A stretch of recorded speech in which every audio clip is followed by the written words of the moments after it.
हमारे मन में गंदे विचार क्यों आते हैं? हम नहीं चाहते पर फिर भी हमारे मन में गंदे विचार आते रहते हैं। लेकिन क्यों? मन ही हमारा सबसे बड़ा दोस्त और मन ही हमारा सबसे बड़ा शत्रु है। जब हम अपने मन के हिसाब से चलते हैं तो मन हमें भटका देता है, और जब हम मन को संतुलित कर लेते हैं तो हम अपनी जिंदगी में सब कुछ पा लेते हैं। हम अपने मन में आने वाले गंदे विचारों को रोकने की कोशिश करते हैं, पर जितना हम रोकते हैं उतने ये विचार हमारे अंदर प्रवेश करते जाते हैं।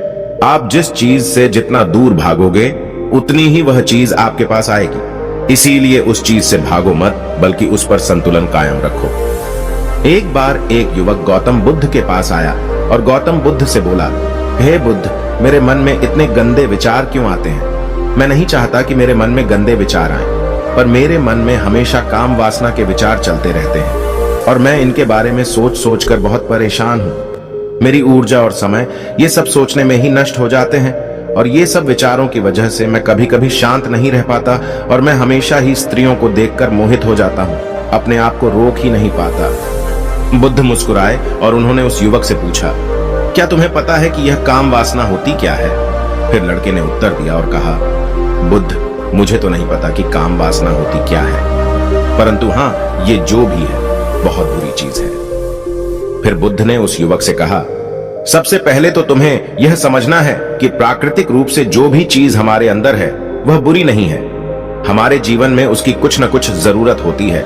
वासना कोई बुरी बात नहीं है, यह हमारे मन की एक भावना है जो हमें किसी न किसी चीज की कमी का एहसास करवाती है, और फिर हम उस चीज को पाने के लिए उस चीज की ओर आकर्षित हो जाते हैं। जैसे अगर तुम्हारे पास धन की कमी है तो तुम में धन पाने की वासना उत्पन्न हो जाएगी। इसका मतलब यह नहीं कि वासना बुरी है, बल्कि यह तो हमारे मन के एक प्रकार की जरूरत का एहसास है, और जब यह जरूरत शारीरिक हो तो हम इसे काम वासना कह देते हैं। युवक ने गौतम बुद्ध को कहा, बुद्ध, मुझे काम वासना का मतलब तो समझ में आ गया, पर आप मुझे यह बताइए कि यह आती कहां से है और कैसे आती है? गौतम बुद्ध ने कहा, काम वासना कहीं से आती नहीं है, यह तो हमारे अंदर ही होती है, और इसका होना तो जरूरी भी है, तभी तो मानव जाति का विस्तार होगा।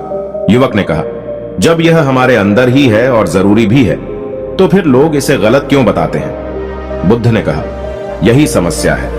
लोगों ने काम वासना को गलत तरीके से सोच लिया है, इसे छिपाने की और दबाने की कोशिश करते हैं। काम वासना गलत नहीं है, बल्कि काम वासना का गलत तरीके से प्रयोग करना गलत बात है। लोग जिसे पसंद करते हैं उसी के लिए जीने लग जाते हैं और उसके बारे में हमेशा सोचते रहते हैं, पर यह सब गलत है। बुद्ध ने युवक से कहा, क्या तुम्हें पता है कि जानवरों में भी काम वासना होती है? युवक ने उत्तर दिया, हाँ बुद्ध, जानवरों में भी काम वासना होती है, क्योंकि जानवर भी तो आखिर अपनी पीढ़ी को आगे बढ़ाएंगे।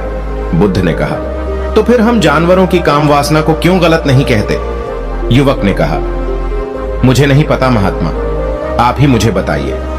गौतम बुद्ध ने कहा, जानवर अपनी काम वासना का प्रयोग आनंद प्राप्ति के लिए नहीं करते, वह तो सिर्फ संतान उत्पन्न करने के लिए काम वासना का उपयोग करते हैं। जानवरों को प्रकृति ने इतनी समझ नहीं दी कि वह काम वासना को अपने सुख का आधार बना सके, जबकि मनुष्य अपनी समझ के बलबूते पर प्रकृति में पाई जाने वाली प्रत्येक वस्तु को अपने सुख के लिए अपने प्रयोग करता है। हम इंसानों ने ही काम वासना को अपने सुख का साधन बना लिया है, जबकि प्रकृति ने तो हमें अपने वंश को आगे बढ़ाने के लिए दिया था, लेकिन इंसानों ने इसे अपने जीवन का परम लक्ष्य बना रखा है, और इस तरह से काम वासना का बेलगाम हो जाना गलत है। युवक ने बुद्ध से पूछा, महात्मा जी, ये काम वासना हम पर हावी क्यों होती है? क्यों यह बेलगाम हो जाती है? तब गौतम बुद्ध ने कहा, सुनो, अब जो मैं तुम्हें बताऊंगा उसे तुम ध्यानपूर्वक सुनना। काम वासना का सारा खेल तुम्हें समझ आ जाएगा, तुम्हें तुम्हारे सारे सवालों का जवाब मिल जाएगा, बस तुम्हें ध्यान से सुनकर समझना है। फिर गौतम बुद्ध युवक को बताना शुरू करते हैं। एक बार की बात है, एक आश्रम में गुरु और उनके शिष्य रहते थे। शिष्य रोजाना आश्रम के बाहर स्थित गांव में दीक्षा लेने के लिए जाते थे। शिष्य जो गांव में भिक्षा लेने जाता था, उस रास्ते में एक नदी पड़ती थी जिससे वह रोज भिक्षा लेने जाता था। एक दिन उसने देखा कि एक लड़का पेड़ के पीछे छिपा है। उसने लड़के के पास जाकर पूछा, भाई, तुम इस पेड़ के पीछे छिपकर क्या देख रहे हो? लड़के ने कहा, अरे तुझे नहीं दिख रहा क्या कि मैं क्या देख रहा हूं? तब शिष्य ने नदी की तरफ देखा तो वहां पर कुछ लड़कियां पानी भर रही थी। लड़कियां 15 साल की होंगी। तब शिष्य ने लड़के से कहा, अरे भाई, वहां पर तो लड़कियां पानी भर रही हैं, इसमें छिपकर देखने वाली क्या बात है? तब वो लड़का शिष्य की तरफ देखकर उससे कहता है, अरे पागल, तुम्हें दिखाई नहीं दे रहा क्या कि मैं क्या कर रहा हूं? वह परियां कैसे नदी से पानी निकाल रही है।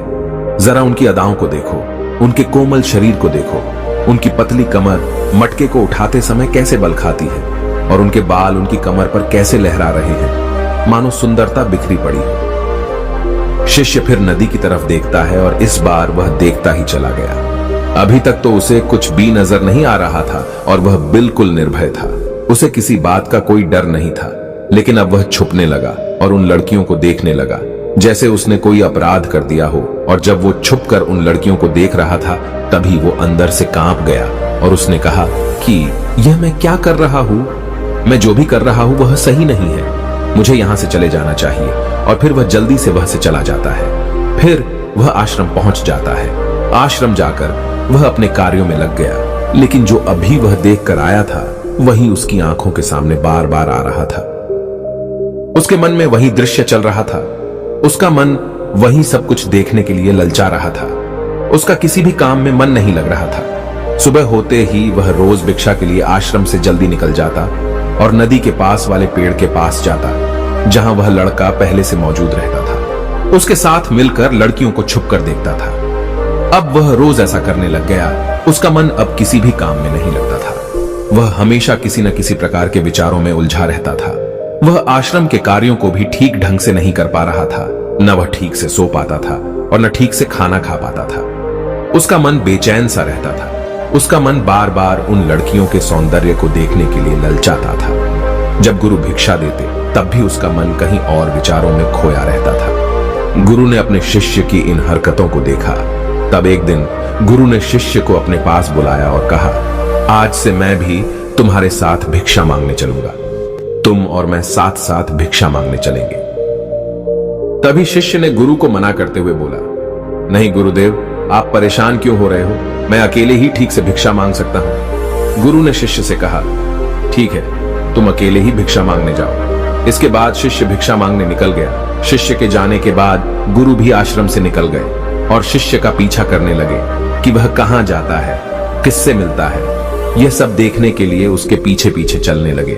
थोड़ी दूर जाने के बाद गुरु ने देखा कि उनका शिष्य एक लड़के के साथ एक पेड़ के पीछे अपराधी की तरह छिपा हुआ है और छिपकर कुछ देख रहा है। गुरु भी अपने शिष्य के पीछे जाकर खड़े हो गए, यह देखने के लिए कि आखिर उनका शिष्य क्या देख रहा है जिसके लिए वह पेड़ के पीछे अपराधियों की तरह छिपा पड़ा है। गुरु ने देखा कि उनका शिष्य पेड़ के पीछे छिपकर लड़कियों को देख रहा है जो नदी